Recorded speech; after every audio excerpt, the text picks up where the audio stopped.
In the skies over Europe during World War I, bomber crews faced a terrifying reality. German fighters appeared suddenly fast, deadly, and relentless.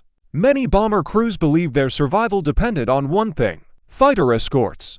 But in the early years of the war, those escorts often disappeared when the fighting got intense. Yet there was one group of pilots whose reputation spread quickly across the bomber formations. When these fighters appeared, bomber crews relaxed. They had a simple nickname: the Red Tails. At first, German pilots mocked them. Some believed these American pilots were inexperienced. Others believed they would run like the rest. But after months of combat, something surprising happened. German fighter units began recognizing the red-painted tails of these aircraft, and many of them learned it the hard way. The Red Tails were among the most disciplined fighter pilots in the war. To understand the story of the Red Tails, we must begin in a divided America. During the early 1940s, the U.S. military was segregated. African Americans were rarely allowed to become combat pilots. Many officials believed they lacked the discipline or intelligence for aviation.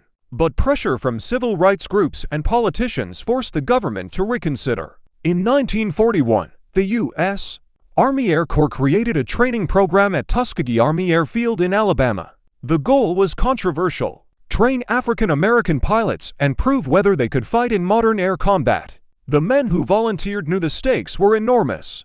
If they failed, the military would likely end the program forever. If they succeeded, they would rewrite American military history. The first class of pilots began training under intense scrutiny. Everything they did was watched. Their instructors expected perfection. Their critics expected failure. Leading them was a determined officer, Benjamin O. Davis, Jr. Davis understood that the reputation of every pilot in the program depended on discipline. He demanded strict formation flying, absolute loyalty to their mission, and above all, professionalism. Soon the pilots earned their official designation: the 332nd Fighter Group. Their aircraft were first the rugged P-40 Warhawk, later replaced by more powerful fighters. But their story was just beginning. By 1943, the Tuskegee Airmen were finally deployed overseas. Their destination: Italy. From bases in southern Europe, they began escort missions for American bombers attacking German targets. At first, many bomber crews were skeptical. Some had never seen African American fighter pilots before. Others quietly wondered if they could be trusted in combat. Those doubts did not last long. The Tuskegee pilots flew aggressive patrols. They intercepted German aircraft again and again. But their most important mission wasn't chasing kills. It was protecting bombers. And that required discipline few fighter pilots had. By 1944, the unit transitioned to the legendary P-51 Mustang. Fast, long range, and deadly. The pilots painted the tails of their aircraft bright red. The color made them instantly recognizable in the sky. Soon bomber crews began requesting them specifically. German pilots noticed too.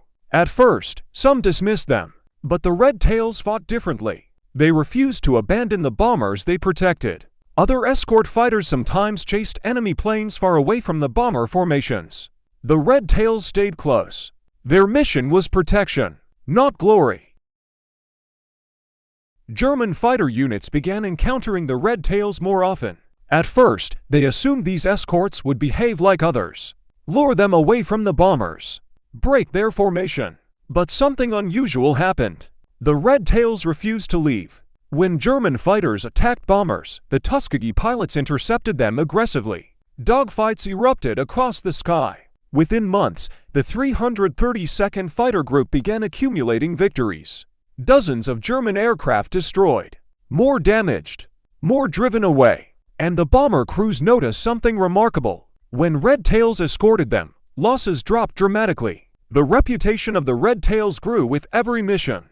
Bomber crews told stories about them across airfields in Europe. Pilots who had survived dozens of missions spoke about one thing: when the Red Tails showed up, German fighters stayed cautious. The numbers told the story. The Tuskegee Airmen flew thousands of escort missions.